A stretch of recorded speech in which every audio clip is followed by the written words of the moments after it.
Sveiki, sulaukę dar vienos Katino žinių laidos iš Norvegijos. Tai šioje laidoje aš jums vėl papasakosiu, kokie įvykiai buvo pasakojami Norvegijos žmonėms, kas vyksta Norvegijoje. Truputėlį papasakosiu, apie ką norvegai rašė iš pasaulinių įvykių, kurie vyko šią savaitę, kaip tai buvo pateikta žmonėms ir pasakysiu savo šiokius tokius pamąstymus apie tam tikrus įvykius. Ir nuo šios laidos aš stengsiuosi pateikti tik taise geras, normalias naujienas, o visi tie negatyvai, tokie kaip kad maisto kainos kyla, ten elektros kainos kyla, kad viskas blogai, kad visi mirsim, tokių dalykų aš stengsiuosi savo laidoj daugiau nekalbėti, dėl to, kad negatyvo užtenka visur, norėtųsi pozityvo. Tai pradėkime apie naujienas pozityves ir ne tik. Buvo parduodamas toksai brangiausias, didžiausias nekilnojamo turto objektas Norvegijoje. Ten buvo, reiškia, pastatai, daug žemės, miško, toksai, jisai vadinosi Marakerbrug. Marakerbrug. Vienu žodžiu, tenai buvo labai didelė suma ir galų gale viską nupirko valstybė už 2,65 milijardo kronų. Tai tenai, labai nepaprastai didelis žemės gabalas su visokiais pastatais. Ir viskas gerai, kad nupirko ir čia po to išėjo toks straipsniukas, kad reiškia nekilnojamų turto agentai paskaičiavo, kad valstybė maždaug mažiausiai 1 milijardu permokėjo. Tai čia, kaip sakyti, ir gerai, ir nelabai gal gerai kai kam, tai gerai, kad tiems, kam permokėjo 1 milijardu, valstybei, nežinau, gal valstybė galvoja biškį priekį, gal ten gera investicija yra laikui bėgant, bus matyt, bet pirko už tiek, permokėjo milijardą. Dar vienas turtingas žmogus, investuotojas, norvegas, persikėlė gyventi į Šveicariją. Tai irgi su to įsveikinam. Ir pianistas ir investitorius, dar vienas toksai Trundos, irgi persikėlė į Šveicariją gyventi. Nežinau, ko jie ten bėga į tą Šveicariją, bet taip yra toks faktas. Didelės demonstracijos vyko Prancūzijoje, konkrečiai Paryžiuje, prieš Makrono valdžią, taip sakykim, dalyvavo apie 140 000 demonstrantų. Tai kas čia yra gerai? Pirmas gerai dalykas, kad prancūzai netyli, jie reiškia savo nuomonę išeidami į gatves ir apie tai viešai kalbėdami, jie nebijo to pasakyti. Ir kitas geras dalykas yra, kad aš manau labai sunku bus prispausti dabar žmonės, ypač Europos, ypač Prancūzijos, su kokiais nors ateityje grėsinčiais apribojimais, nes jeigu žmonės dabar eina į gatves tokiais kiekiais, tai galim pagalvoti, kas bus, jeigu kažkas bus uždrausta daryti jiems, prancūzam, pavyzdžiui, kiek tada žmonių išeis ir kaip viskas vyks. Ir žmonės išeina ne tik Prancūzijoje gatves, ir Vokietijoje išeina ir kituose miestuose, apie tai vėliau papasakosiu. Tokia plinta nauja mada. Reiškia, šitas berniukas, Ulrichas, 5 metų, jisai serga Dauno liga, turi Dauno sindromą ir žmonės, jį pažįstantis, reiškia, pasidarė tokias tatuiruotės jo palaikymui. Yra tokios, taip tos tatuiruotės atrodo, 3 tokie brūkšniukai linkti, arba 3 L raidės galima tai pavadinti. Ir tokiu būdu, reiškia, yra palaikomi tėvai ir pats Ulrichas ir pasaulį plinta toksai, vadinasi, The Lucky Few. Tasai trendas. Žmonės tai palaiko, reiškia, Daunų sergančius vaikus, kad jie gal geriau jaustųsi, ar kaip, aš nežinau. Pats Ulrichas dar tatuiruotės tokios nepasidarė, bet tėvams yra linksma, kad žmonės juos palaiko ir kad palaiko tėvus, kad toks naujas trendas. Tai taip yra. Brangs elektriniai automobiliai. Ir čia buvo parašyta irgi straipsnis, kiek brangs nauji elektriniai automobiliai. Ten kalba eina apie automobilius, kurie kainuos virš 500 000 norvegiškų kronų, ten bus kaina ir PVM-as įskaičiuotas ir, reiškia, už svorį bus ten mokesčiai visokie.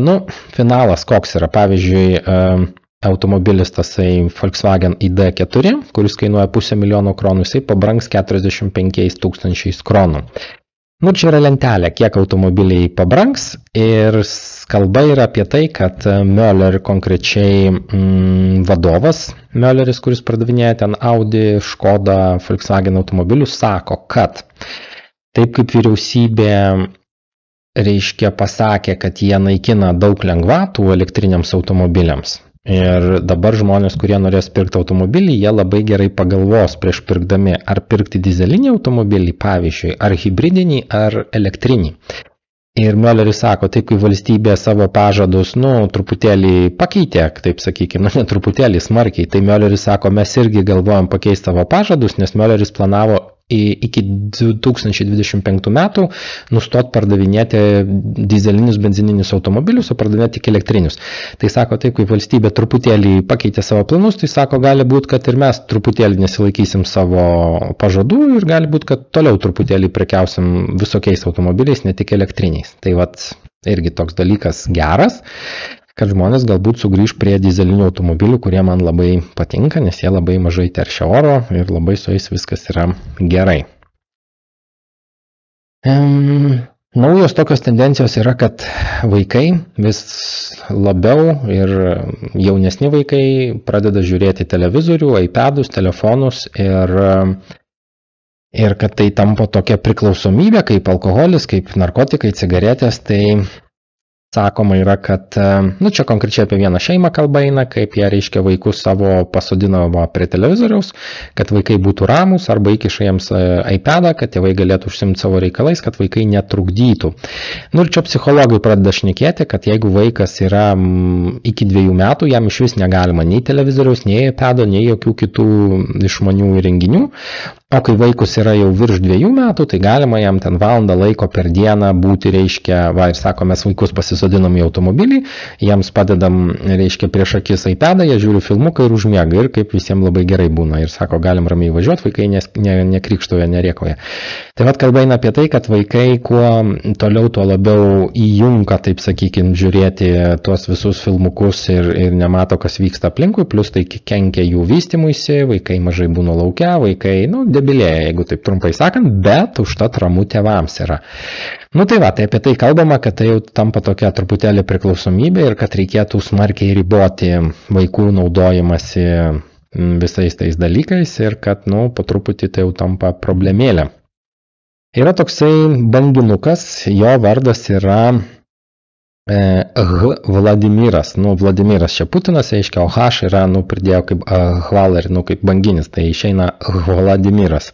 Apie jį kalbėjau aš prieš pusę metų gal kokią, jisai ten plaukė, kodėl jį tai pavadino, todėl, kad jisai atplaukė iš Rusijos pusės, ir sako, kad gali būti, kad jį atsiuntė Putinas, reiškia, šnipinėti. Ir čia dar kalba apie tai, kol nebuvo čia visų tų karinių veiksmų, jis ir pantus renka iš jūros, reiškia, toksai, jį tyrinėja mokslininkai, labai linksmas banginukas. Ir visiems labai linksma, bet yra tokia tikimybė, kad jisai gali atplaukti į pietinę dalį Norvegijos ir kad gali būti panaši istorija kaip su tuo jūrų vėpliu. Frėja, kuris irgi labai plaukio čia visą vasarą Bærumą ir Oslę ir po to teko tą vėplį nušauti, nes jis tapo pavojingas žmonėms. Tai sako, būtų gerai, kad tas banginukas neplauktų toliau į pietus, nors jis po truputį vis plaukia į pietus, gal ten ir šilčiau, ir įdomiau, ten Oslas, ten gyvenimas, kaip sakyti, viskas verda. Žodžiu, galbūt, kad banginukas Vladimiras bus kaip Frėja, bus kitų metų toksai žvaigždės, sakykim taip, Oslo arba Bærume, tai bus matyt, bet būtų gerai, kad jis neatplauktų, nes, po to gali žmonės irgi, kaip sakyti, nušauti netyčia. O čia toks dalykas įvyko irgi, žmogus plaukė valtim ir pamatė, reiškia, čia tarp kitko Amerikoje įvyko, kaip žuvis, taip pradėjo iš vandens labai šokinėti ir nieks nesuprato, kas čia yra, ir po to pamatė tik hop, kad banginis, reiškia, ar kas jis čia, kaip jis ten vadinasi, jisai, medžioja, valgo. Ir žmogus irgi žvejojo, sako, kiek daug žuvų čia iš vandens pradėti ir po to banginis, tik hopa. Tai tai toksai tas gyvūnų pasaulis yra, viskas gerai, kas gerai baigėsi. Toliau straipsnis yra apie ūkininkus, kad, ką čia norėjau pasakyti. Šita ūkininkų pora, jai yra 49 metai, jam yra 48 metai, jie dirba ūkyje ir jie dirba labai daug ir jiems labai patinka dirbti ūkyje, bet esmė yra, kad jie labai daug dirba ir po 80, po 100 valandų per savaitę. ir jau 15 metų nebuvo atostogauti. Ir jie sako, kad mums labai patinka dirbti, nes mes suprantam, ką mes darom, gerą darbą, kad žmonėms reikia maisto ir mes, kaip sakyti, neskaičiuojam savo laiko. Ir ką norėjau pasakyti, aš kuo ilgiau gyvenu Norvegijoje, tuo daugiau sutinku norvegų, kurie dirba labai daug, nes kažkaip tai prieš 10-15 metų man susidarė toks įspūdis, kad norvegai truputėlį tinginiauja gal, o dirba atvažiavę atvykėliai, taip sakykime. Bet dabar žiūriu, kad ir darbai, kuriuose aš dirbau, ir straipsniai rodo, kad yra daug norvegų, kurie neskaičiuoja laiko ir dirba labai daug tam, kad būtų gerai Norvegijai, kad būtų maisto ir tokie straipsniai gražus išeina apie ūkininkus. Šitas straipsniukas yra apie tai, kad partija, vyriausybė, reiškia Norvegijos partijos sako, kad yra didelė atskirtis tarp Oslo ir kitų regionų Norvegijos. Čia yra visokie pamastymai, kokia ta atskirtis, kad ten čia daugiau žmonių dirba, ten mažiau, vienoje vietoje darželiai nemokami, ten viršuje šiaurėje, kitur mokami, kad čia tas anas, nors sako, reikia mažinti tą atskirtį ir kad žmonės, socialistinė šalis, kad visiems būtų gerai gyventi, ne tik tiems, kurie labai turtingi, bet ir tiems, kurie labai neturtingi. Ir vyriausybė mato, kad atskirtis didėja tarp žmonių ir sako, reikia kažką daryti, kad mažinti atskirtį. Mes, sako, esam socialistinė valstybė, turi jaustis visi žmonės gerai, užtat reikia apie tai kalbėti ir kažką daryti. Europos komisija sugalvojo, kad jie tokį kurs dujų kartelį, kur galės ES šalis, reiškia, pirkti gerom kainom, kaip lietuviai sako, prieinamom kainom dujas, kad Europai būtų gerai. Ir kas yra šitam straipsnį labai gerai? Ogi tas, kad dujas ES pardavinėja Norvegija. Tai vėlgi Norvegijai labai gerai ir ES bus irgi tuo visai neblogai, kai sustars. Čia šitoj nuotraukoje yra Norvegijos princas, kronprincas Hakanas. Straipsnis visiškai neįdomu apie ką, čia apie vienu žodžiu. Bet nuotrauką šitą matot, čia atlape pasitas ženkliukas yra. Tai visi žino, kas tas yra ženkliukas, kas nežino, tai yra didžiojo perkrovimo ženkliukas. Tai kaip sakyt, kaip rusai sako, zasvitilsa. Aš nežinojau, kad jisai yra iš tos hebros, bet, karališka šeima būtų kvaila galvot, kad galėjo būti kitaip. Tai taip tik, kaip sakyti, ženkliukas tas yra ir labai daug pasako apie tą visą jo karaliavimą būsimą.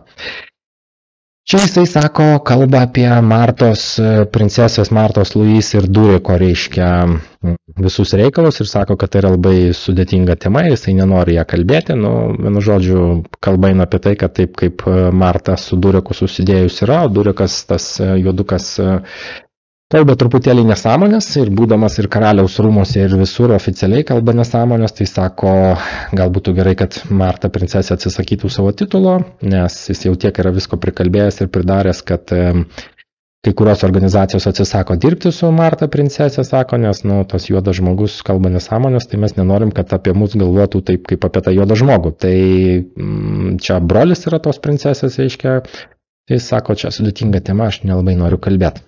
Tai toks dalykas.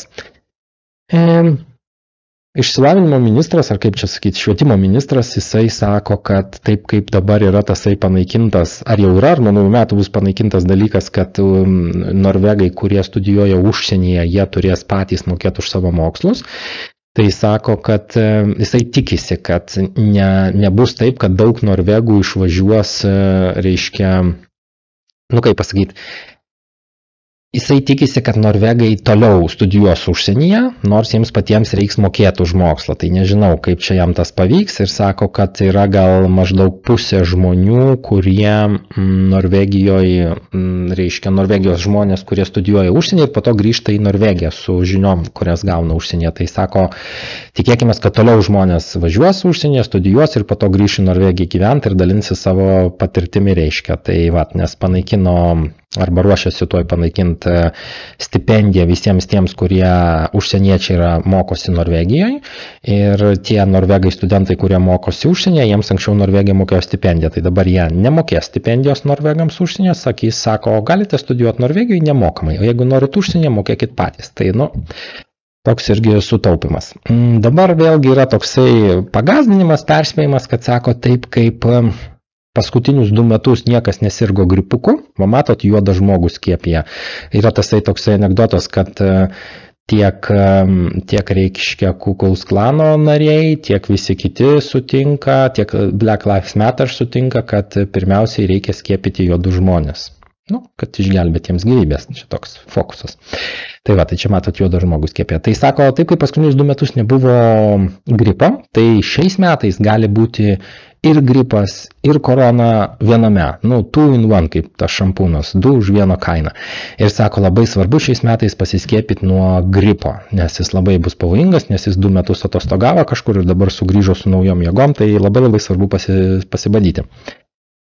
Stato Norvegai pirmą pasaulį hidrogeninį kruizinį laivą, kuris gali būti jau paruoštas 25-26 metais ir tokių laivų planuojama pastatyti yra 14 ar tai 14 atrodo, taip. Nes yra irgi toksai paskaičiavimas, kad kruiziniai laivai labai teršia atmosferą, nes ten dizelis, dūmų daug, reiškia dizeliniai varikliai, dūmai. Ir kai jie, reiškia, plaukia rodyti žmonėms fjordų, tai jie tuose fjorduose daug pridūmina. Tai kad jie nepridūmintų daug, tai dabar stato, reiškia, hidrogeninį arba, taip sakant, vandenilių varomą kruizinį laivą, kuris bus labai didelis, labai gražus, visoks koks labai. Nu ir kad tai yra švaresnė technologija, reiškia vandenilis negu dizelinas. Nu ir tokį laivą stato jį Graikijoje ir Turkijoje, 2 šalyse ten kažkaip tai. Ir tokie laivai turėtų pasirodyti po kelių metų ir, kaip sakyt, turistai plaukios ekologiškais laivais. Nu, gal visai ir gražu bus pažiūrėti, manyčiau. Čia irgi apie tokį, jisai pats neišsikrausto, bet Reitanas irgi turtuolis Norvegijos, jisai pats neišsikrausto, bet jis turi 2 vaikus, 22 metų Viktorija ir Kristoferį 24 metų, jie gyvena Šveicarijoje. Tai vat tas pats, reiškia, šitas milijardierius turi apie 64 milijardus Norvegijos kronų, tai grubiai apie 20 milijardus perkelia savo pinigų į Šveicariją iš Norvegijos, nu irgi taip, sakykime, dėl mokesčių matomai bando sutaupyti. Taip kaip vyriausybė Norvegijos paskelbė, kad bus mokesčiai, kažkokie ten mokesčiai tiems, kurie išgauna elektros energiją iš vėjo jėgainių, jiems mokesčius uždėjo kažkokius tokius, kurių anksčiau nebuvo. Tai sako, gali būti taip, kad jie pradės bankrutuoti ir išsikraustys iš Norvegijos ir sako, kad čia bus šioks toks nedidukas tarptautinis skandalas, kad reiškia čia žalia energija ir va čia jiems mokesčiai, tai jiems neapsimokės gaminti. Nu, žiūrėsim, kas bus, bet aš kiek girdėjau, tie, kaip sakykime, vėjo putukai, jų tos lopetėlės, kur sukasi, reiškia, jos yra neperdirbamos, jas tiesiog užkasa į žemę, nes jų perdirbti neišeina, labai brangu, tai jisai sukasi, gamina elektrą, o kai jisai prisisuka tiek, kad jį reikia keisti nauju, tai seną tiesiog užkasa, ekologiškai užkasa į žemę, nu ir kaip sakyt, kaip Dievas duos. Tai gal ir nieko visai, kad jų nebūtų, aš tai gal visai ir nieko prieš, plus kad ir elniams nepatinka tos vibracijos, ir paukščiai žūna truputėlį nuo jų, tai irgi matau čia visai teigiamą dalyką. Pfizeris anksčiau čia prieš visus šitos dalykus naudojo šitos komiksus Avengers, Everyday Heroes. Naudojo, reiškia, vakcinų reklamai vaikams ir sakė, reiškia, reikia susibadyti, kad padėtum, reiškia, jiems apsisaugoti, reikia badalai, viską gelbės. Nu, žodžiu, toksai buvo vaikučiams komiksiukas išleistas apie tą reikalą. Vokietijos Olaf Scholzas vadas nusprendė neuždarinėti 3 atominių elektrinių iki lapkričio 15 dienos. Nežinau, kas bus lapkričio 16 dieną ar 15, bet iki to laiko nutarė neuždarinėti, nes Vokietijoje gali būti šalta. Taip suprato jisai visą tą reikalą. Šitas straipsnis irgi jisai yra apie šeimą buvusią, kuri išsiskyrė. Jie turi 3 nekilnojamo turto objektus, taip sakykim. Pasidalino turtą, nes jie ir tortą, ir turtą pasidalino viską. Ir jie, reiškia, išsiskyrė ir sako, kaip mums dabar blogai yra, nes mes negalim parduoti už tiek, kiek pirkom. Ir sako, mes pirkom čia, reiškia, jie dabar tarp kitko gyvena 178 kvadratinių metrų Rekehiuse, tokiam namukė, Šeleryje, čia prie Oslo, 25 km nuo Oslo maždaug. Tai labai neblogas toks namukas vienam žmogui su 2 vaikais, nesvarbu. Ir sako, mes kai pirkom, reiškia, vieną iš savo tų namų, tai jisai kainavo, kurgi čia tas skaičius, skaičius buvo neblogas toks. Nu, mano žodžiu, tasai namas jų pabrango grubiai 2 milijonais per 5 metus. Ir fokusas yra tas, kad jie dabar skiriasi, turi tas paskolas pasiėmę iš banko ir jie nori atsikratyti turto, tą, kurį turėjo kartu, nori pirkti atskirai, reiškia, jau jie nusipirko tarp kitko. Ir sako, niekas nenori pirkti dabar to namo mūsų, nes, nieks neperka. Tai ką aš čia matau teigiamo labai gero, kad tie, kas turi susitaupę pinigų arba visą laiką norėjo pirkti, bet nepirko, nes buvo brangu, tai dabar, kai niekas neperka, būtų gerai, visai gera proga būtų ir nusipirkti, nes, kaip sako, protingi žmonės daro, kai visi parduoda, tai protingi perka, o kai visi perka, tai protingi parduoda. Tai geras dabar šansas, matomai, yra nusiderėti, nes jie nesulaukia nei vieno pasiūlymo, tai jeigu tu ateini su kažkokiu pasiūlymu, galbūt tavo pasiūlymas geriau negu nieko, tai toks. Netflixas bando dabar tokį dalyką Pietų Amerikoje, pradeda nuo jų visą laiką bandymus daryti, tai reiškia, anksčiau galima buvo kažkaip Netflixo abonementą pasidalinti su draugais, šeimos nariais ir jie nemokėjo už tai, mokėjai tik tu. Tai dabar noriu padaryti, kad reikėtų mokėti, bus maždaug $3-5 brangiau per mėnesį ir sako, ateis tas ir į Norvegiją turbūt dalykas, tai reiškia, bando ištraukti daugiau pinigų.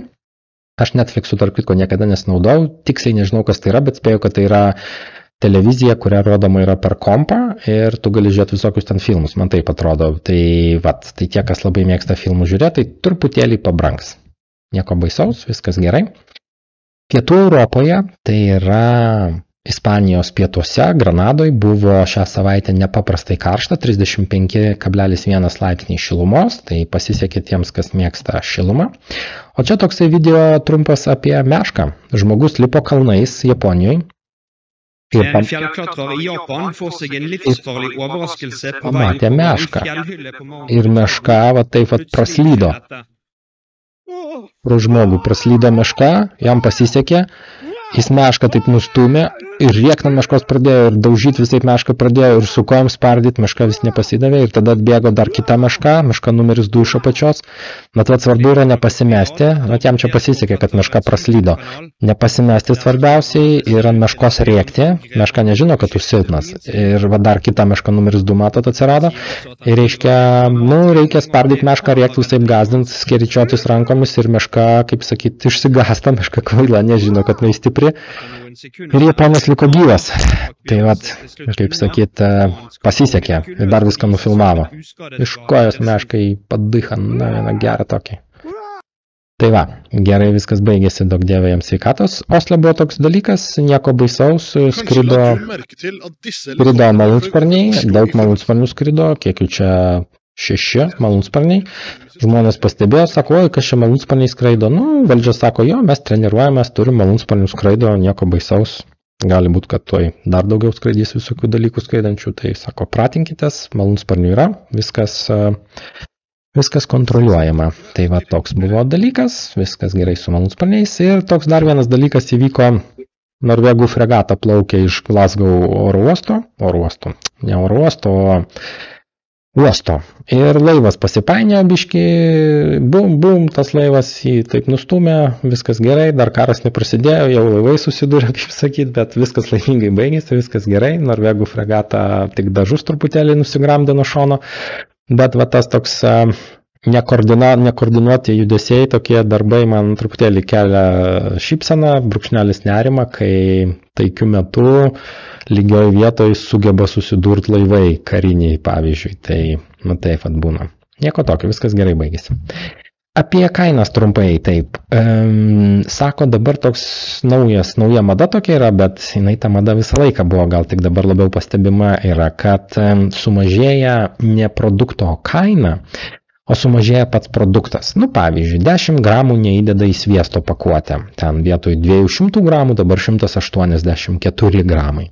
Arba trūksta kelių pastilių ten kažkokiam ten saldainukų kažkokių trūksta. Tai žmogus to nepastebi, o pirkėjai sutaupo, ne pirkėjai, o gamintojai sutaupo daug pinigų, reiškia.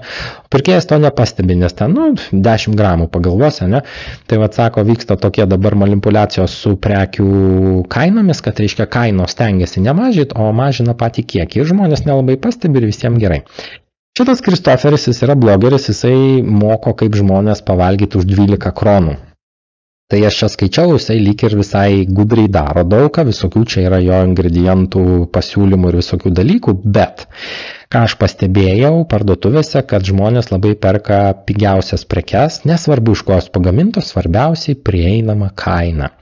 Tai va, žmonės perka pigias prekes, pačias pigiausias, ten tas fast pricinės, reiškia dar kažkokias pigias tas linijas prekių ir labai džiaugiasi, kol sveikatos nesusigadino. Tai va, aš nenorėčiau valgyti kažkokio tai patiekalo, kuris kainuoja 12 kronų, nes kokybiškas maistas jisai kainuoja, kad ir kaip tu ten taupysi, po to viskas sveikatai atsiliepia.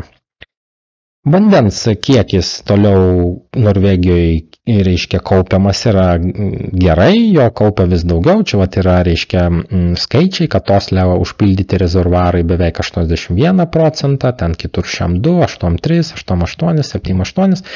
Žodžiu, prašė čia Norvegų vasarą truputėlį pataupyti vandens gerimo, nes, tiek neprilydavo, nepribėgdavo į tuos rezervuarus.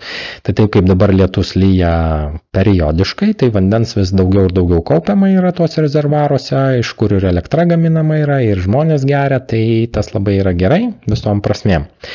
Norvegai stato didžiausią pasaulyje kruizinį laivą, ne tą hidrogeninius tuos, o šiaip tokį didžiausią, kuris bus maždaug 360 metrų ilgio ir maždaug 7600 žmonių jame tilps. Tai tas laivas turės ten begalę visokių kino teatrų, sporto salių, visokių pramogų, ten, čia tiek visko bus, vat jį stato turkai ir suomiai, reiškia, ir 24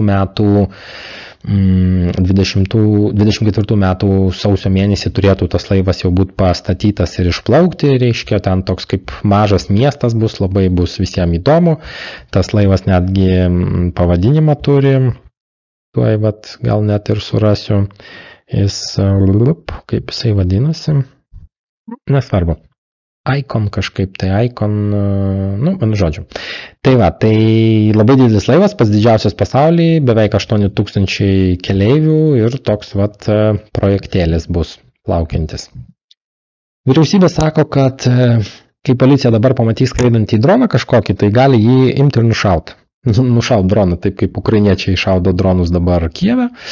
Ar ten kitose miestuose, tai Norvegai irgi šaudys dronus, jeigu jos pamatys ne vietų ir ne laiku. Buvo čia tokie įvykiai užpraeitą savaitę, kad pagavo kelis ruselius, kurie su dronais skraidė Norvegijos teritoriją virš objektų, kur nereikėtų skraidyti. Tos ruselius pagavo Norvegai, pralaikė savaitę laiko kalėjime, nieko baisaus ten nerado toj nufilmuotoj medžiagoje, ruselius paleido, bet esmė, kad kol kas policija dar neturi dronams skirtų priemonių, kad juos, taip sakykim, pažabot, bet gavo jau pinigų, jau tuoj pirks, jau viskas bus, o kol dar neturi pinigų, tai pamatę droną ne vietoj, ne laiku, policija gali jį nušauti. Tai va tokie yra dalykai. Yra tokia EOS, ESA vadinasi, Europos teismų tokia, kaip pasakyti, agentūra ar kaip, kuri, dar truputėlį tuo ir nubaus Norvegiją už tai, kad Norvegija nesilaiko EOS taisyklių. Tai yra kalba eina apie tai, kad žmonės neturi teisės pagal Norvegus gydytis užsienyje. Ir jie net nelabai žino, kokias jie teisės turėtų turėti. Kokias turi teisės Norvegai gydytis užsienyje, nes kažkaip tai gydymo įstaigos apie tai arba nelabai kalba, arba iš vis nekalba, ir žmonės priversti gydytis yra Norvegijai. O pagal tą EOS taisyklės, tai aiškia, Norvegija yra pasirašius kažkokius tai dokumentus, kad Norvegai, kaip ir visi europiečiai, gali gydytis bet kur Europoje ir jiems turėtų būti apmokėta už tą gydymą. Pavyzdžiui, tau reikia kažką pasigydyti Vokietijai, tu kažkur užpildai ir tu skrendi į Vokietiją gydytis ir Norvegijos sveikatos sistema už tai apmoka. Tai Norvegai šito piknaudžiauja, ne Norvegai, o Norvegijos valdžia. Ir Norvegams liepia gydytis Norvegijoje, kad Norvegijos sveikatos sistema uždirbtų pinigus, o ne kitos šalies sistema. Tai taip daryti negalima ir sako, Norvegai turi čia mėnesį laiko ar kiek viską sutvarkyti, nes bus po to teismukai ir kažkaip bus nelabai gerai Norvegijos valdžiai. Dideli tokie buvo pažeidimai kabeliui, kuris reiškia Shetlandas, yra toksai Shetlandas Didžiojoje Britanijoje.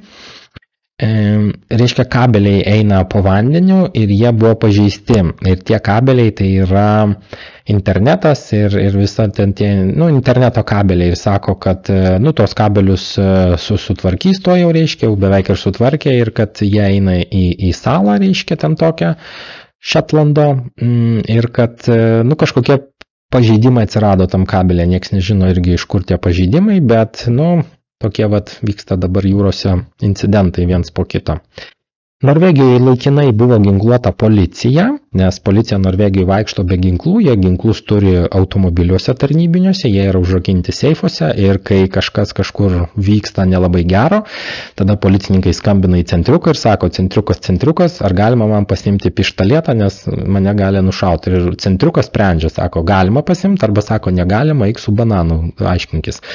Tai čia, kaip sakyt, taikių metų tai būna, bet dabar, kai vyksta visokie įvykiai, tai policija buvo laikinai ginkluota. Jie turėjo ginklų su savim ir tasai laikinumas toliau pratęsiamas, nes situacija tiek pasaulyje, tiek Europoje, tiek Norvegijoje, jinai, nėra labai tokia bloga, bet jinai nėra ir tokia normali. Užtat policija toliau vaikšto su ginklais ir tas yra labai gerai, nes aš kažkodėl tai labai mėgstu, kai policija vaikšto su ginklais, nes, policija turi turėti ginklus, tam ir policija.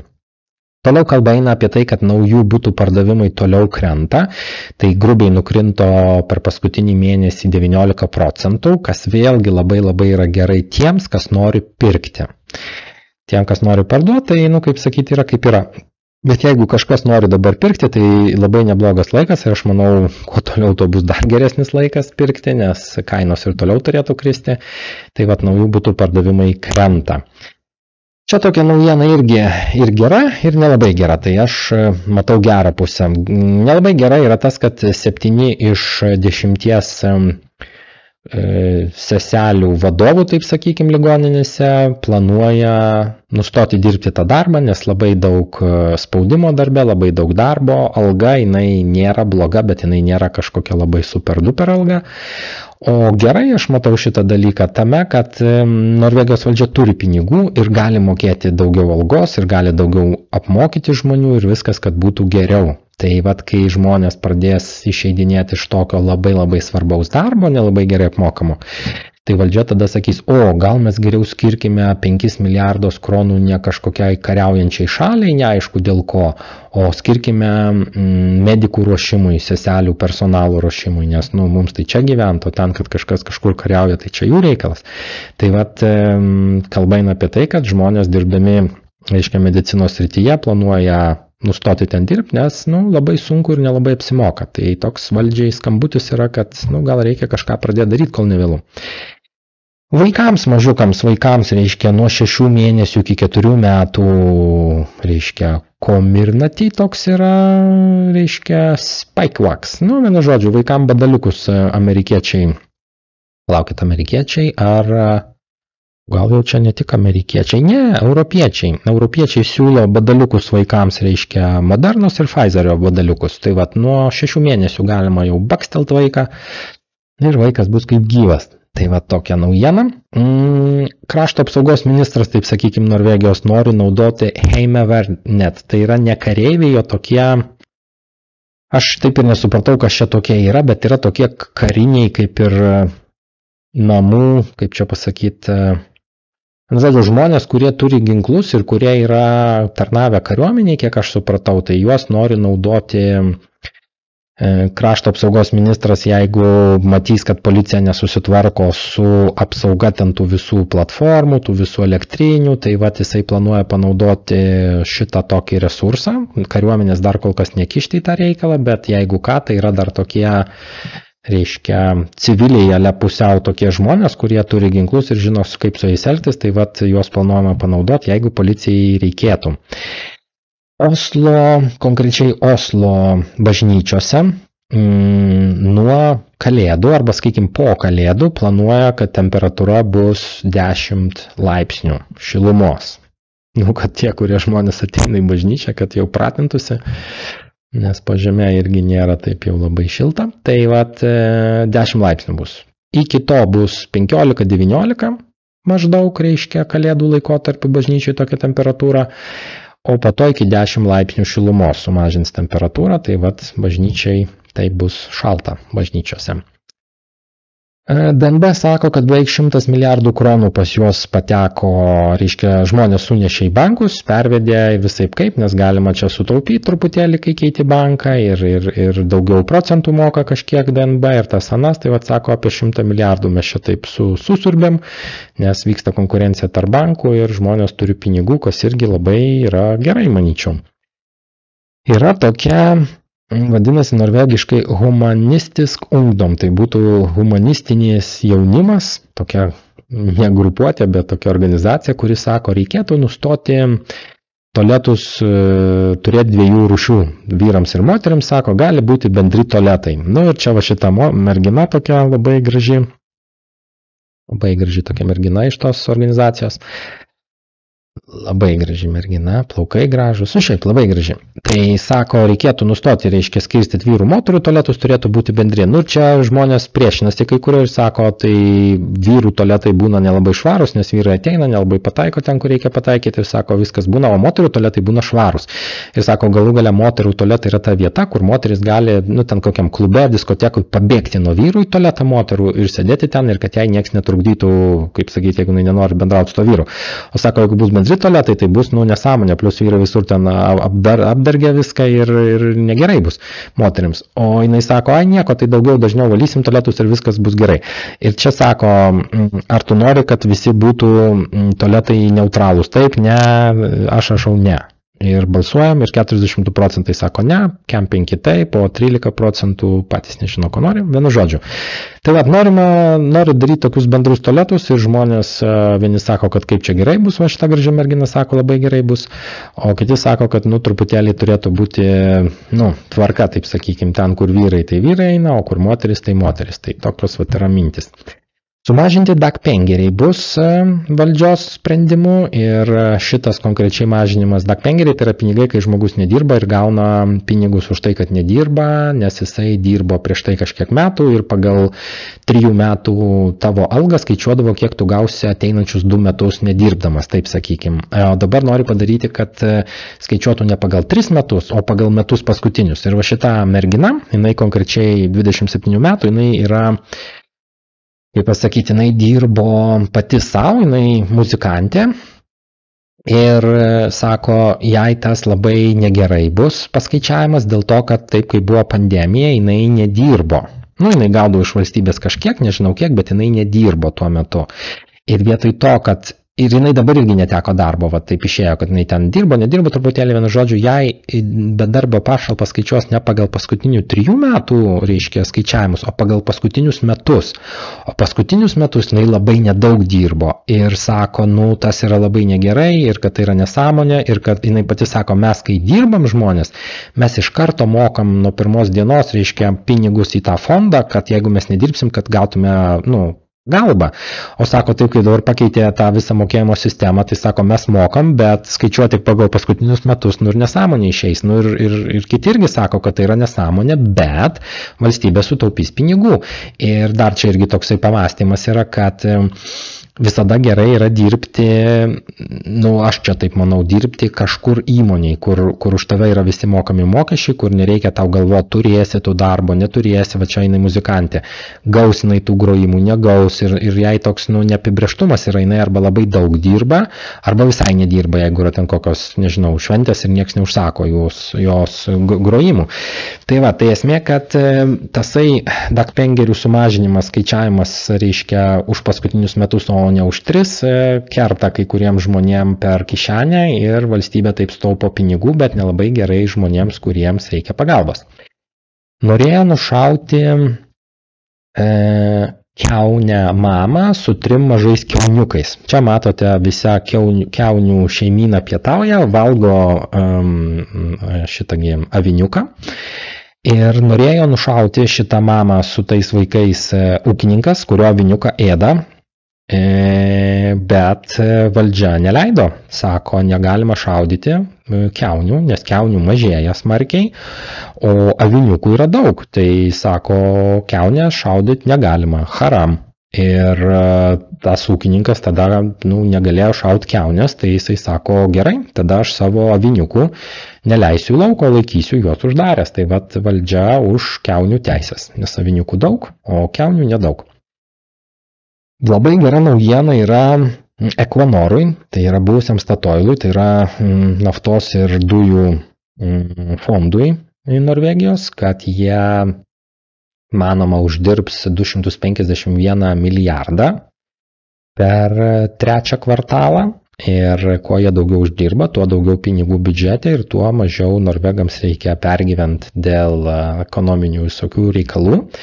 Tai kuo daugiau vyksta karų pasaulyje, kuo nestabilesnė situacija, tuo aukštesnė dujų ir naftos kaina ir tuo geriau yra Norvegijai. Tai vat naftos fondas uždirbs daug labai pinigų ir kas prisidės prie Norvegijos gerovės, visas tas reikalas.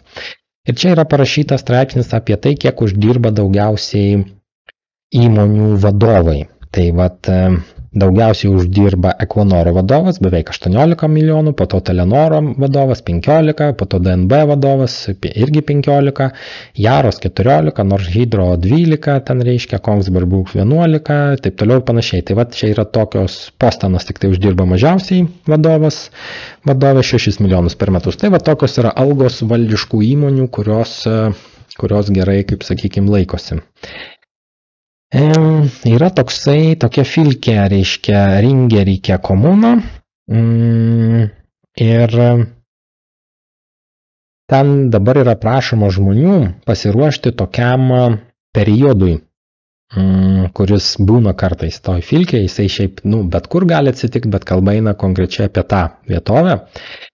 Prašo žmonių turėti maisto, vaistų, visų dalykų, kurių jiems gali prireikti ir kad žmonės būtų pasiruošę, kad jie neturės elektros ir neveiks mobiliakai. Tai prieš 2 mėnesius, kai aš kalbėjau savo tokiems kolegoms, sakau, kaip man čia nusipirkti raciją, kokią medžioklinę, sakau, man tokios racijos reikia, kad mieste veiktų 2 km, už miesto 10 kokią, sako, kam tau reikia, sako, gal tu koks šnipas. Aš sakau, šnipavimams nereikia, jie neperka, jie viską gauna. Sako, man reikia, sako, jeigu mobiliakas neveiks, sako, ką tu čia šneki, sako, viskas veiks. Dabar matot, čia sako, jakt radio kanbriukės, reiškia, medžiotojų racijos gali būti naudojamos, kad kai neveiks mobiliakai, kad žmonės neliktų visai be ryšio, jie gali vienas su kitu susisiekti su medžiotojų tom racijom, nes dabar yra toksai laikotarpis, kai ruduo, reiškia, vėjas, lietus, ten visos tos gamtos stichijos, taip sakykime, būna nutraukia laidus, tiek mobiliakų, tiek elektros ir žmonės būna atkirsti nuo pasaulio porą dienų gali būti. Ir nei vaistų tu nusipirksi, nei paskambinsi kažkam ir sako, medis, matot, nukrito ant kelio, ten kokį laidą nutraukė, ir viskas.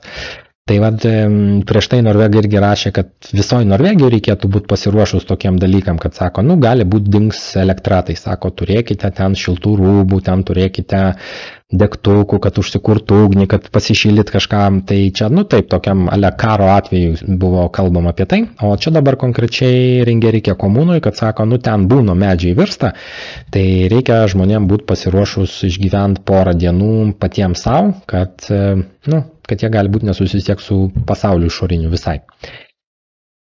Įvyko Norvegijai šią savaitę toks dalykas, tai pradėkime nuo šito straipsnio, tai yra tokia naujiena, kur taip retai būna, bet čia tai buvo. Šitas žmogus, jo vardas turėtų būti užrašytas auksiniam raidėm, jis yra Viggo Kristiansen, 43 metų, jisai virš 20 metų praleido kalėjime už 2 mergaičių nužudymą ir išprievartavimą. Jisai ir jo padėlnikas, toks draugelis, draugelį paleido prieš, 16 metais jį paleido iš kalėjimo, atrodo, tą draugelį. O jį paleido dabar iš kalėjimo, buvo skirta 21 metai kalėjimo už tų 2 mergaičių nužudymą ir išprievartavimą ir jisai visą laiką jisai sakė, kad jis to nedarė. Ir dabar, po 21 metų, kai jisai prabuvo kalėjime už bausmę, kurios jisai neatliko, už nusikaltimą, kurio jis neatliko, nepadarė, reiškia, atlikęs tą bausmę, jis išėjo iš kalėjimo ir, kaip čia generalinis prokuroras pasakė, kad jie ištyrė iš naujo visą tą bylą ir labai jo atsiprašė, sako, sorry bratucha, sako, mes čia biškį susimakalavom, sako, tu nekaltas. Nu, sako, labai nepyk ant mūsų, nu, sako, pasitaiko, kam nebūna. Nu ir pašla pajechala tada, reiškia, tėvai šito žmogaus sako, pagaliau išaiškėjo teisybė, generalinis prokuroras sako, atsiprašau, va tėtis įvežasi namo iš to kalėjimo, reiškia. Ir teisingumo ministrai irgi šokia, labai graži moteris, tarp kito teisingumo ministrė, bet sako, kaip čia dabar, kas čia pasitikės mūsų Norvegijos šitą visą sistemą. Ir va čia irgi kitas advokatas sako, kad daug žmonių sėdi Norvegijos kalėjimuose neteisėtai. Kalba eina apie tai, kad kai žmogus padaro kažkokį administracinį nusikaltimą, jisai gauna susimokėti baudą. Jeigu jis tos baudos nemoka, jis gali tą baudą atsėdėti. Jį pasodina į kalėjimą, jis ten į dieną, tarkim, 1000 kronų atsėdė už tos baudos ir jo negali pasadinti ilgiau negu 3 mėnesiam. Tai sako, daug yra žmonių, kalba eina apie 100 žmonių, kurie pasodinti į Norvegijos kalėjimą, kad jie pasodinti neteisėtai. Ką tai reiškia? Tai reiškia, kad į kalėjimą tave gali pasodinti prokuroro sprendimu, bet ne policijos sprendimu. O sako, čia dažnai būna taip, kad policija parašo laišką, ateik pasėdės į kalėjimą, žmogus ateina pasėdė, o prokuroras nesakė, kad tu turi eiti pasėdėti. Ir sako, teks paleisti dabar daug žmonių, nes jie sėdi kalėjime ne prokuroro sprendimu, o policijos sprendimu. Tai va. O dėl šito Viggo Kristiansen, nu tai ką, visi dabar apie tai kalba, va čia tos 2 mergaitės, kurios buvo nužudytos, išprievartautos ir sako, byla neišspręsta dabar, neaišku, kas tai padarė, aš taip suprantu, aš nežinau, dėl to jo draugelio, kuris ar teisai ten padarė, ar jis nepadarė tą nusikaltimą, apie tą draugelį kalba neina, jis atsėdėjo savo laiką, viskas gerai. Bet šitas atsėdėjo visai būdamas nekaltas. Tai va dabar visi jau čia kalba, ką daryt, kokia čia teisingumo sistema, kodėl taip įvyko. Ir Kripos, reiškia, atsiprašė to žmogaus. Nu, Kripos ten toks kriminaliniai tokie bendrovė įstaiga, kuri dirba pasauliniu mastu, reiškia ten. Ir dabar jisai sako, kad Viggo, tas reiškia Kristiansenas panašu, kad nekaltas ir jisai gali reikalauti mažiausiai 30 milijonų už sugadintą gyvenimą ir praleistą už grotų, kaip sakykim, ir kad jis viską prarado, jis prarado savo darbingiausius metus, savo jaunystę, viską, dėl to, kad va, taip suveikė ta visa sistema.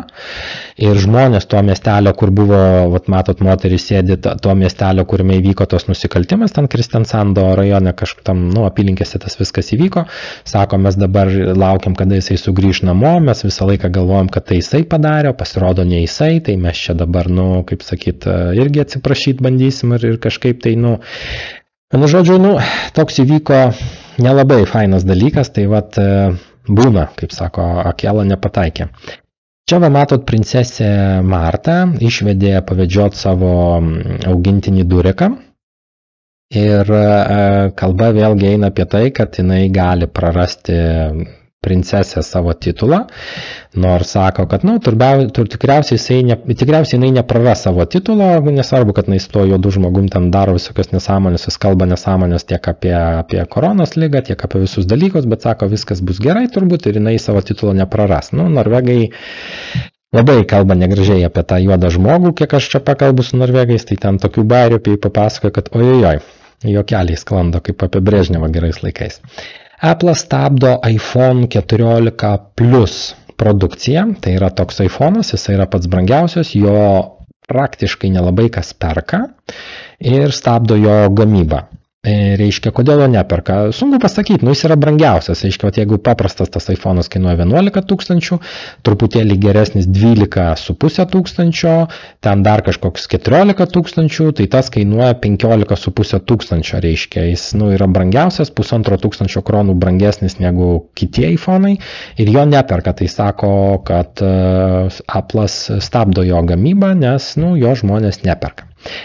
Telia perspėja, kad kils interneto kainos, nu, ten maždaug 30-50 kronų per mėnesį nuo gruodžio 1 dienos, dėl to, kad infliacija ir visi tie dalykai, tai aš irgi čia matau labai teigiamą dalyką, gal žmonės mažiau naudosis internetu, daugiau skaitys knygas, daugiau galvos, daugiau išeis iš namų ir mažiau bus įbedę nosį į savo telefoną, nes, nu, internetas brangesnis taps, tai galbūt taip ir bus.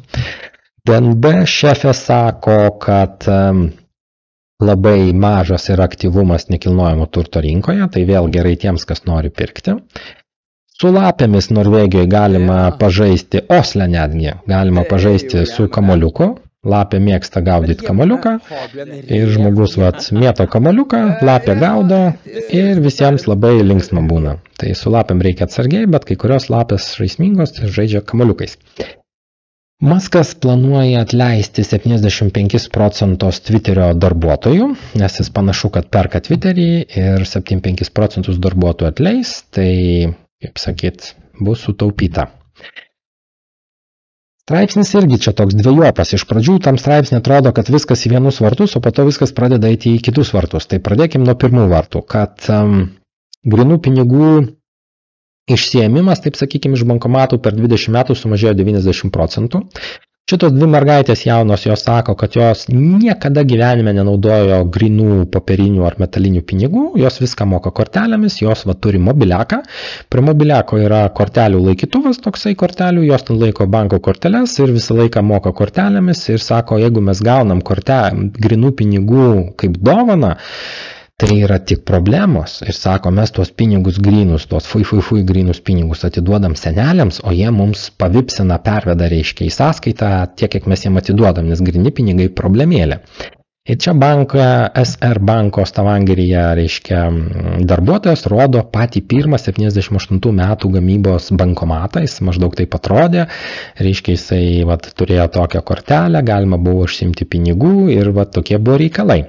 Ir sako, kad žmonės kuo toliau, tuo mažiau naudoja grynus pinigus. Ir kągi mes čia matom, kad nuo pirmos dienos, nuo 1 spalio dienos 22 metų išeina naujas toksai reikalavimas Norvegų bankams, kad jie galėtų teikti pinigų išsiėmimo paslaugas žmonėms, grynų pinigų.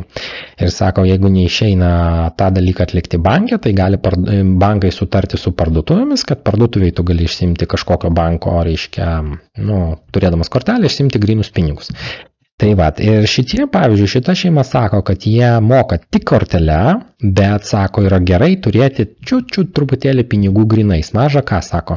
Ir kad sako, gerai yra vaikus mokyti, kad yra fiziniai pinigai, kad jeigu kažkas įvyktų su elektra, kad galėtum atsiskaityti grynais pinigais. Tai ir šitas berniukas, pavyzdžiui, sako, kad pinigai yra tas dalykas, su kuriuo gali mokėti, pirkti daiktus parduotuvėje ir kad jisai nenaudoja vipsų tos programėlės, o jisai reiškia, naudoja grynus pinigus. Šita para irgi sako, kad jie, pavyzdžiui, neatsimena, kada naudojosi bankomatu, kad jie moka, reiškia, visą laiką kortelėmis, o 80 metų žmogus, jisai sako irgi, aš moku visą laiką per visokias tas vipsus, visokias banko operacijas per telefoną, bet sako, aš visą laiką turiu truputėlį rezervę pinigų grynų, piniginiai. Ir pavyzdžiui, kai TV akcija buvo rinko pinigus, reiškia, tai surinko 40 milijonų grynais. Ten kažkaip žmonės aukojo, reiškia, pinigus grynais ir surinko 40 milijonų. Tai vienu žodžiu, dalykas yra tas, kad valdžia priėmė tokį įstatymą, kad bankai turi užtikrinti grynų pinigų išsiėmimą, jeigu kyla reikalas. Irgi kalba eina apie tai, kad Norvegijos karininkai anksčiau buvo ruošiami 8 metus, kad tapt karininku, dabar 5 metus. Ir sakoma, dar norima mažinti tą paruošimo laiką ir sako, kad kuo mes mažiau mokome laiko karininkus, tuo labiau išeina po to tokie šiaip sau karininkai, o tie, kurie taip nori trumpiau ruošti, sako, o ką mums daryti, mums labai trūksta karininkų, jų labai reikia, tai reikia paskubėti ruošti. Tai toks planelis yra. O čia toks straipsnis labai irgi įdomus, kad sako, sako, norvegai nebus masiškai sekami. Norvegijos, reiškia, gyventojai. Išeina naujas toks įstatymas elektroninės erdvės sekimo, kurioje bus bandoma, reiškia, užbėgti įvykiams už akių, jeigu kažkoks ten aktas teroristinis ar kažkokie dalykai, čia techno sistema, ten bla bla bla, vienu žodžiu. Ir kad, sekami bus žmonės dar labiau negu bet kada. Ir valdžia sako, sako, nebus taip. Taip nebus, mes tik tai seksime tuos negerus, kur negeri žmonės, o gerų mes nelabai seksim. Tai tikiu valdžia, viskas bus gerai. Mokslu irgi tikiu, tarp kitko. Ir jums siūlau tikėti mokslu. Ir siūlau galvoti prieš tikint. Apie 80 000 žmonių išėjo į Berlyno gatves palaikyti pareikšti protestą prieš Irano režimą, kurio metu ten tas įvyko įvykis, kur buvo nužudyta 22 metų mergina. Ir ką aš čia matau labai gerą dalyką, šita graži mergina, 22 metų, Mahsa Amini buvo nužudyta. Ir gerumas kame yra tame, kad žmonės ir Vokietijoje išeina į gatves ir dar neprasidėjo sunkumai, kurie laukia Europos žiemą, o žmonės jau dabar 100,000 išeina į gatves, šiuo atveju prieš Irano režimą, bet gali būti, kad jie, pripratę bus eiti į gatves ir išeis į gatves prieš kitus režimus, tai tas yra visai neblogai. Šitas žmogus vadinasi, jo vardas Stein Erik Hagen, jis yra tarp kitko mano kaimynas, aš su juo vieną kartą važiavau metro, aš važiavau į darbą ir jis važiavo į darbą. Visi jį žiūrėjo, aš irgi žiūrėjau, turiu nufilmavęs kažkur medžiagą senam telefone. Jis yra 9 pagal turtingumą žmogus ir jisai susižadėjo, jam 66 metai, jisai susižadėjo su savo mylimuoju Ben Dik vardas, 27 metų vaikinukas, tai va. Ir šitas va jo sužadėtinis. Hagenas anksčiau buvo vedęs, jisai sirgo prostatos vėžiu, jam, taip suprantu, nelabai daug jau ir liko. Ir jisai nutarė į gyvenimo pabaigą, kaip sakyti, susituokti su savo mylimu partneriu ir laimingai gyventi ir palikti maždaug 3,5 milijardo eurų arba 33 milijardus kronų šitam gražiam vaikinukui, kuris irgi jį myli ir jie vienas kitą myli. Tai labai yra gražu. Išėjo ūkininkai prie Sturtingeto, prie Seimo truputėlį pasisakyti, kas vyksta su kainom. Tai konkrečiai yra taip, kad jeigu ūkininkas parduoda bulves už 5 kronas grubiai supirkėjai, tai supirkėjas parduotuviai jau parduoda už 19 kronų. Tas pats su pienu. Pieno litrą parduoda už 5 kronas ūkininkas, o parduotuviai pienas kainuoja 20,5 kronų. Ir sako, kad mes ūkininkai labai mažai uždirbam iš to, o didžiąją pelno dalį, tai yra 4 kart brangiau viską parduoda parduotuvės ir iš to pelnos. Ir sako, mums reikėtų mokėti mažiau, o parduotuvės turėtų uždirbti, mums reikėtų mokėti daugiau už pieną, o parduotuvės turėtų mažiau uždirbti, pigiau parduoti. Ir vyksta toks dalykas, kad ūkininkai dirba dieną naktį ir gauna kapeikas, o parduotuvės tralivali ir uždirba labai daug. Tai išėjo pasakyti tų dalykų garsiai. O čia meška tokia. Meška šokinėjo, reiškia, šiaurės ašigalį nuo lyties ant lyties, graži, didelė, balta meška, labai gražus žvėriukas. Jisai čia vaikščiojo, uostė, Arktikoje vyko 5 dieną spalio šių metų, meška šokinėjo, tik meška tokia, biški čia įlūžo, nieko tokio, viskas gerai. Meška hop ant ledo ir po to meška pradėjo trintis ant ledo, taip trynėsi, labai meškai patinka, meška tokį darė, po to nukrito, meška pradėjo volioti, sako, viskas man yra gerai, aš esu meška. Tai va, apie meškas trumpai taip. Iranas tiekia ginklus Putinui ir tai yra gerai ir Iranui, ir Putinui. Tai čia tokios teigiamos naujienos, kad ir vienam gerai, ir kitam gerai, sako Allahu Akbar. Tai va, toks dalykas. O čia toks vyrukas yra, jisai moka su akim padaryti tokį fokusą. Jisai taip iš San Paulo jisai moka akis taip išspūsti. Toks kaip skvernelis beveik. Įdomus, skvernelis moka taip ar nemoka, ar jis tik moka mergaitės atiminėti. O toks skvernelis, akis iššoka. Sako, koks čia biudžetas toks, žiūri taip. Tai va, tai jis yra pasaulio rekordininkas, nes jisai gali taip akis išsprogdinęs apie 20-30 sekundžių prabūt.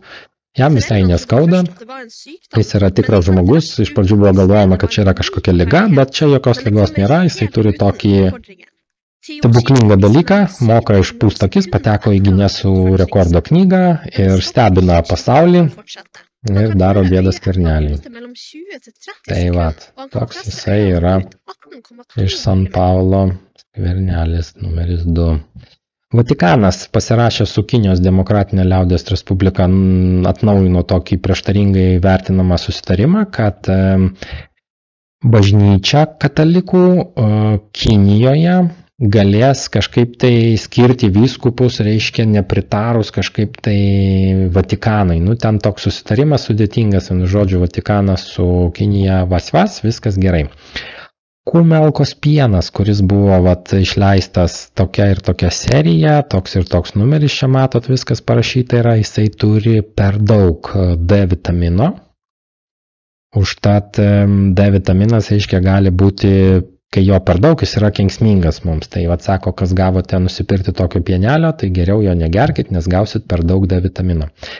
Liz Hauk labai gerai čia dėjo tokį pasisakymą, sako, mums reikėtų daugiau naudoti naftos pinigų, nes sako, mes naftos pinigus kaupiam tam, kad naudotume juos tada, kai yra kažkokia nelabai gera situacija. Tai sako, ant kiek situacija turi būti negera, kad mes juos pradėtume naudoti. Sako, dabar yra situacija negera, tai dabar reikia pradėti naudoti. Ir ką jinai čia labai pasakė, gerai, kad jinai mano, kad reikia kuo mažiau pinigų naudoti arba visai nenaudoti klimato atšilimui, pagalbai kitokioms valstybėms kažkur tai, reiškia, kultūrai ir NRK televizijai. Tai sako, čia galima iš vis kirsti ir čia yra nelabai logiškas naudojimas, o žmonėms reikėtų, reiškia, išleisti daugiau naftos pinigų, nes, sako, tam ir kaupiami yra tie pinigai ir, kodėl jūs jų nenaudojate ten, kur reikia, o naudojat, kur nereikia. Singapūre labai žmonės serga populiaria liga, gal dėl to, kad labai susibadė ir tikėjo mokslu, tai iš 100 000 serga grubiai 2030 žmonių, tai sveikinam Singapūrą su tuo. Negalima fotografuoti uostuose karinių laivų tam tikrų ir negalima, reiškia, fotografuoti tam tikrų objektų Norvegijoje, kurie susiję yra su kariniais visokiais objektais, ten yra kažkokie tokie objektai, tai laivai kariniai ir taip toliau, kaip sakyti, ir dėl to ruseliai buvo ten tie suimti, kur paleisti po savaitės, nes jie ten truputėlį fotografavo lygtais, ko negalima, bet po to pažiūrėjo, kad ten nebuvo nieko baisaus. Esmė viso šito reikalo, sako, fotografuoti negalima, bet sako, pilnas internetas tų nuotraukų iš Google, iš visur, kur nori, sako, negalima, bet pilnas internetas, tai sako, tai galima ar negalima, kaip čia yra, tai kaip ir negalima, bet pilna tokių nuotraukų.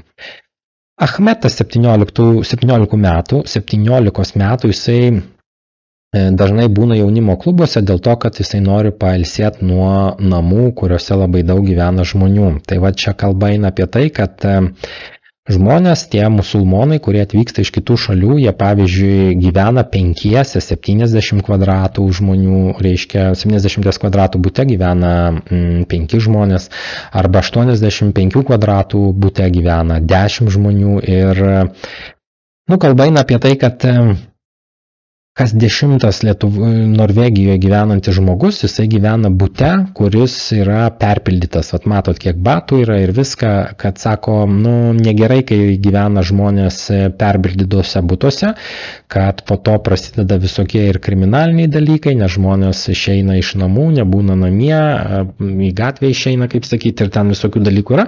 Esmė yra, kad daug žmonių gyvena sugrūsti Norvegijoje ir reikia, sako, su tuo kažką daryti ir didžioji dalis tokių žmonių, kur perpildytose butuose gyvena, tai yra atvykėliai ir kad, reikėtų kažką daryti, nes, kaip sakyt, po to love come back to you, jeigu tu neinvestuoji tokius žmonės, jie tada pradeda daryti visokias kvailystės krėsti. Tai kalba eina apie tai, kad yra tokie jaunimo klubai, kur jaunimas, kaip sakyt, praleidžia savo laiką ir būna didesnėse erdvėse. Tai Zarah yra toksai katinukas, kuris pabėgo prieš 8 metus, rupūžiokas pabėgo. Ir šeimininkė jau galvoja viskas, katė pabėgo, sako, hadabra, negrįž niekada katė. Ir tą katę, kačių, reiškia, gaudytojai pagavo. Ir ką ta moteris sužinojo apie tą katiną, kai jis jau sugrįžo, reiškia, jį pagavo, jisai turėjo įsektą čipuką, tai patikrino, rado šeimininką. Bet esmė, tas katinas, jisai Moso rajone pabėgo. Ir pas kažkokį tai vyrą gyveno 8 metus, tas vyras jį visą laiką šėrė, nes tas vyras galvoja, kad katė laukinė yra. Ir katė nėjo namo, 8 metus gyveno pas kažkokį vyrą, šeria vyras, jinai ten pasireiškia buvo. Ir po to, kai pagavo tą katę, atidavė atgal šeimininkė sužinojo, kad buvo toks vyras, kuris šeria katę ir katė kažkodėl nėjo namie ir katė truputėlį sulaukėjo per tuos 8 metus, reiškia, tai dabar tą katę bando tą šeimininkė vėl prisijaukinti, kad katė vėl būtų naminė. Nu, va tokia keista istorija su katė, kuri pabėgo. Taip, šitas, tas. Taip, Liz Truss, jinai reiškia pabuvo ministrė pirmininkė 44 dienas berods ir gaus tokią pensiją iki gyvenimo pabaigos 115 000 svarų kasmet. Tai grubiai po 9 000 svarų kas mėnesį.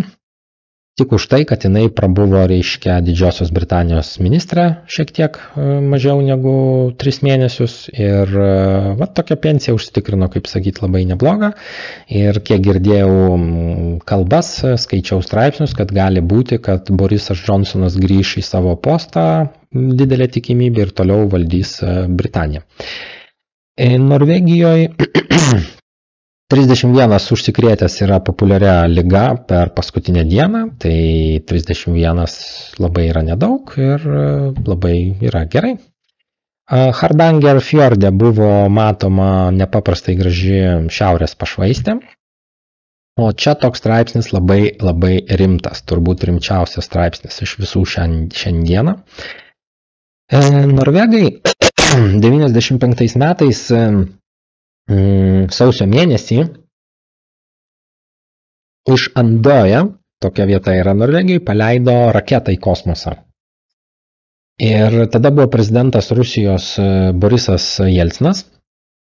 Ir ruseliai pamatė, kad skrenda raketa į Rusijos pusę. Tik nežinojo, iš kur skrenda. Numatė, kad kažkur iš Norvegijos, bet nežinojo kur. Ir rusai 20 minučių galvojo, kad prasidėjo atominis karas, kad amerikiečiai paleido bombioškę, kuris skrenda į Rusiją. Ir 20 minučių rusai ruošėsi paleisti atgal bombioškę savo, bet ačiū Dievui, per 20 minučių viskas išsisprendė, neprasidėjo 3 pasaulinis karas ir rusai kažkaip išsiaiškino, kad čia viskas yra gerai. Bet 20 minučių buvo tokia labai neramus laikotarpis, kur buvo praktiškai prasidėjęs pasaulinis karas. Ir kas įdomiausia, dabar Norvegai iš tos salos leidžia nuo 3 iki 5 raketų kasmet į kosmosą, tokias raketas, kurios ten, va čia buvo viskas įvyko 25 dieną sausio 95 metų. Tai va, Norvegai leidžia tas raketas po 3-5 per metus į kosmosą, jos ten išskrenda, reiškia, ir va čia ir Jelcinas kalbėjo, matot, tuo metu, ką jis čia kalbėjo, įdomu. Čia Norvegais kalba, kad, reiškia, skrido raketa, čia bla bla bla, neįdomu. Tai va, tai vienu žodžiu buvo labai arti to karo ir viskas baigėsi gerai, ir dabar Norvegai toliau tas raketas, reiškia, šaudys į kosmosą, nes ten palydovai, ten skaičiuoja, žiūri, kas ten bus, koks oras, taip toliau ir panašiai. Ir aš kažkodėl tai manau, ir va čia tą tokį raketų kosmodromą Norvegai, reiškia, 23 metais pabaigs tokį statyti modernų, čia iš jo, reiškia, raketos tos skris. Ir aš kažkaip manau, kad labai toksai, va ta raketa tokia, reiškia, labai negeras laikas šaudyti raketas šiuo metu, bet Norvegai toliau šaudys tas raketas, rusai informuoti, kad čia viskas gerai, kaip sako, čia pratybos, čia ne karas, ne okupacija, čia pratybos. Taip ir čia ne atominė raketa, čia palydovas skrenda, kas ten žino, kas ten skrenda, ar ne? Tai va, tai Norvegai šaudys raketas ir tikėkime, kad viskas bus gerai. Tai toks su raketom. O čia toks irgi dalykas, aš pagalvojau, man irgi vaikystėje tai būdavo kartais, ten kažkas įvyksta ir nieks netiki, kad man tikrai taip įvyko. Tai čia briedžiai susimušė su ragais, reiškia, ir mašinos dvi stovėjo, ir briedžiai tas mašinas apgadino, ten veidrodėlį numušė, ten apibraižė stogą, ten įšoko į mašiną, ten, žodžiu, veidrodėlis dabar hop, nukrito. Ir įsivaizduokite, tu ateini į draudimo bendrovę, arba ten tėvas tau duoda automobilį ir sako, o kas čia automobilį buvo, o tu sakai, ai čia briedis veidrodėlį numušė. Arba sako, o kas čia, žinai, kaip jie iššoko dabar į mašiną, ten irgi viskas sugadino, sulandė, ir tėvas tavęs klausia, sako, o kas čia buvo. Sakai, o čia, žinai, briedis iššoko. Tėtis sako, briedis, ar ne, sakai, jo, briedis tikrai. Ir taip tikrai buvo. Aišku, taip kartais būna, kad briedžiai susimuša, kaip sakyti, ir viskas sugadina. Tai va čia buvo nufilmuota. Visokių būna tokių dalykų. Artėja ruduo, šiaip ruduo jau atėjo, artėja žiema. Okay. Tai bus gripo sirgimo sezonas ir yra ten tokia mikstūra, kuri vadinasi Kosilan, nuo kosėjimo, Kosilan mikstūra ir Solvipek, irgi tokia, kuri padeda, gerkliai, tai reiškia, kai gerkliai kažkas negerai, tai tu ją ten geri ir tau pagerėja, tu pasveiksti. Ir tų vaistų nelabai dabar yra, nes jų nėra. Ir vaistinė sako, tų vaistų nėra, mes sako, užsakėm, jos bus, bet jų nėra. Ir aš galvoju, kai mano seneliai gyveno kaime, jie iš vis nežinojo, kas yra Kosilan arba Solvipek, tai būdavo tokie, kaip pasakyti, paprasti metodai gydyti gerklę. Jeigu gerklę peršti, pavyzdžiui, prisipili į vandens stiklinę šiek tiek druskos ir skalauji, gargaliuoji gerklę ir tada, tas praeina dalykas. Arba ten, pavyzdžiui, valgai medų, arba geri arbatą su tikra aviečių uogiene, arba geri česnakinį vandenį, kad iš burnos nesmirdėtų labai česnakas, tai geri česnakinį vandenį. Arba jeigu nori, kad smirdėtų, valgai česnaką, tik aišku, ne per daug. Esmė, kad buvo visokių tokių, kaip sakyti, liaudiškų gydymosi metodų, bet taip kaip žmonės dabar truputėlį atšoko su iPhone'ais nuo visų tų liaudiškų dalykų, tai reikia į vaistinę, ateini į vaistinę, vaistų nėra, o sezonas prasidėjo, tai gal žmonės, irgi matau gerą čia dalyką, gal žmonės prisimins tokius tautiškus know-how, kaip sakyti, kaip gydytis paprastais dalykais. Šita pora, šitas vyras, tarp kitko, anksčiau buvo vyrėjas, o šita katytė šalia jo, jinai buvo kalėjimo prižiūrėtoja. Jie ką padarė? Jie būdu Osle gyveno. Jinai nusipirko iš savo mamos ūkį, už Oslo maždaug 200 km, ten už Gardemono dar, ir pradėjo auginti karves. Ir iš karvių pradėjo gaminti sviestą. Matot, koks sviestas geras, gražus toks. Tada tos karvės ganosi, viskas natūralu, feng shui, kaip sakyti, viskas agon. Sviestą gamina, grietinę gamina, grietinėlę gamina ir aišku pieną. Ir turi 25 karves, tos karves, reiškia, pačios ateina į tvartą, ten yra toksai super duper naujas modernus robotas melžėjas. Karvė bet kada ateina, robotas hop hop hop pamelžia karvę ir nereikia keltis ryte, kad melžt. Šita katytė, jinai turi restoraną, kuris vadinasi Hot Shop, labai geras restoranas, niekada nebuvau, nežinau, kur yra, bet sužinosiu ir aš būtinai susisieksiu, nes aš irgi noriu to tikro sviesto, šitų karvių, šitos karvės, kur iš kairės pusės trečia, šitos dvi rudos, o šita balta, marga, ar kokia jinai ten vadinasi, šitos karvės noriu sviesto. Žodžiu, labai natūralūs produktai, tasai sviestas yra tiekamas geriausiams Oslo restoranams, tas sviestas laimėjęs yra visokių prizų, surprizų, nes jis yra kokybiškas, ekologiškas ir labai labai geras. Tai irgi gražus straipsnis apie tai, kaip žmonės paliko Oslą, kaip sako ašarų pakalnę, ir išvažiavo gyventi už Oslo, nieko nemokėjo dirbti ūkyje, kaip sakyti, visko mokėsi, visko išmoko ir dabar pardavinėja nepaprastai aukštos kokybės sviestą ir apie tą sviestą daug kas kalba. Xi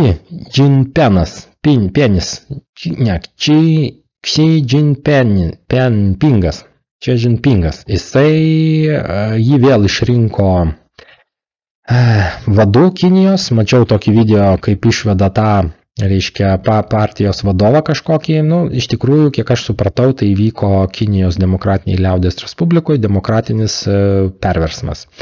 Bet, laimėjo jo hebra, tai jisai toliau bus vadas. O tas, kuris pralaimėjo ir tie kiti, tai jie turbūt gali būti, kad mirs nuo viruso kokio nors, nes nepasiskiepė, pavyzdžiui. Tai toliau jisai yra vadovas ir visi sako, kaip negerai, kad jis vadovas, bus matyti, man tai gerai kol kas viskas. Spalio 15 dieną šių metų išplaukė laivas iš Kaliningrado, spalio 16. Iš Kaliningrado išplaukė rusų ledlaužis, plaukė, ledlaužis vadinasi Jūrij Topčev ir sustojo netoli ten šiaurės jūroje, ne šiaurės, ten, Norvegijos tai ten jūroje, prie Norvegijos krantų, prie kažkokios tai dujų naftos platformos, netoli jos, netoli tai nežinau, ten neparašyta kiek, bet kažkiek nelabai toli. Ir iš tos platformos dujų apie 25% dujų patenka į Didžiąją Britaniją, būtent iš tos platformos. Ir jisai ten sustojo ir stovi.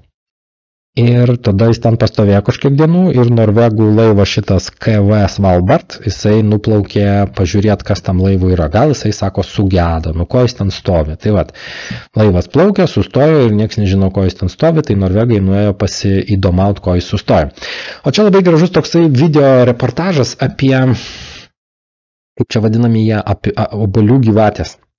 Jie reiškia yra žmonės per tokias savanoriškas programas skirtas žmonėms su priklausomybėm, tai konkrečiai šitas žmogus, jisai 30 metų gėrė alkoholį, jis turėjo kirpyklą, ją prarado, šeimą prarado, teisės prarado, viską prarado ir po to jisai papuolė į tokią gerą organizaciją savanorišką, kuri tokiem žmonėm padeda. Ir ką jie daro? Jie važinėja Osle, jie yra mano konkurentai, tarp kitko aš irgi taip pat darau, tik aš obuolius renku naktį, kai niekas nemato, kai dar tamsu yra, ten pas kaimynus nueinu, biškį pasirenku.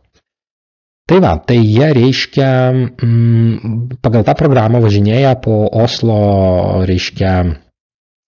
apylinkės ir renka obuolius. Tie obuoliai nemokami yra, žmonės patys norvegai tų obuolių nerenka, tai žinai, kaip jeigu jie nenurinks, o šitie rinkėjai obuolių gyvatės, kaip jie vadinami, tai tie obuoliai prapuls. Tai jie renka ir šitas žmogus Ali Ebadi, buvęs alkoholikas yra, jisai papuolė į tą programą tokią savanorišką ir jisai čia sako, aš geriau sako, rinksiu obuolius, negu sėdėsiu namie ir gersiu ir sako, kaip gerai yra, kad aš... Sakė, kaip gerai, kad aš galiu išeiti, geras oras, galiu dirbti, kalbu su žmonėm, geriu kavą, obuolius renku. Jisai sako, labai pozityvus dalykas yra ir jie tos obuolius renka ir obuoliai neprapuola ir jie darbą turi ir jie taip truputėlį integruojami yra ir visi labai, kaip sakyti, entuziastingai užsidegė šito tokiu savanoriško obuolių rinkimų žmonių integravimu per brūkšnelį ir po to tos, čia irgi kalba toksai tas vadas reiškia tų visų savanorių ir po to tos obuolius veda, reiškia, į tokią obuolių spaudyklą ir iš jų spaudžia sultis obuolių. Ir žmonės sako, mes labai renkam tos obuolius, labai užsidegę esam.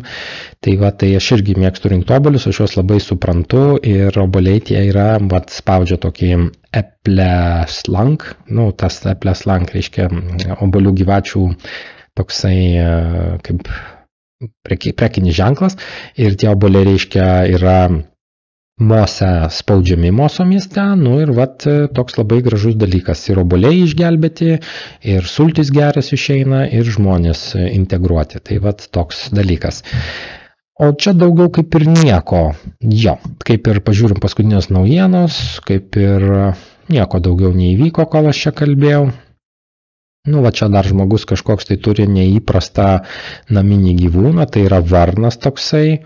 Jis yra, kaip čia rašo, 2 metų maždaug varnas ir žmogus jį, varnas labai protingas rupūžiokas yra.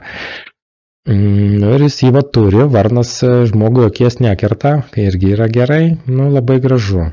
Tai čia apie varną rašo ir apie žmogaus draugystę. Taip, kas čia dar, tas varnas skraido pasičia kieme, kaip dronas beveik. Tai varnas yra labai protingas gyvūnėlis. Tai kaip ir šiai dienai turbūt tiek žinių.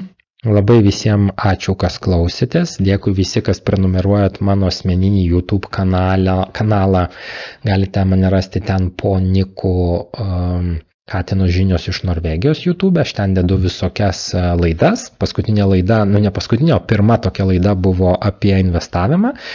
Tai sulaukiau nemažai peržiūrų, nemažai tai 400 virš jau per savaitę. Tai dėsiu ten ir toliau savo visokias laidas. Tiek apie katę, tiek apie sportą planuoju dėti, apie maistą, apie visokius įvykius, kur turiu ką daugiau pasakyti, tai ruošiu tam kanale tokias laidas. Tai dėkui visiems, kas siunčiate vardinius automobilių numerius, labai daug jų gaunu, labai visiems dėkui, kas fotografuojat ir man siunčiat per Telegram programą. Ten galite rasti mane po niku Rusai puola, taip pat ten galite siūsti kokias nors naujienas, nes aš irgi ne viską spėjau pažiūrėti, kas vyksta. Tai dėkui visiems, kas siunčiate, kas bendraujate, kas prenumeruojat, kas dedat laikus ir dislaikus, kas rašote kritiką, tai aš irgi, kaip sakyt, skaitau kritiką ir stengiuosi pasitaisyti ir nedaryti daugiau tokių klaidų. Tai šiai savaitei tiek žinių, dėkui visiems, kas klausėt, kas remiate Karžygį, kas mylite artimus, visus žvėriukus, tėvus, ypač mamas ir kas laukiate kalėdų. Kalėdos to jau bus neužilgo, tai susitiksime kitą savaitę su naujom žiniom. Ačiū, kas klausėtės, su Dievu ir iki.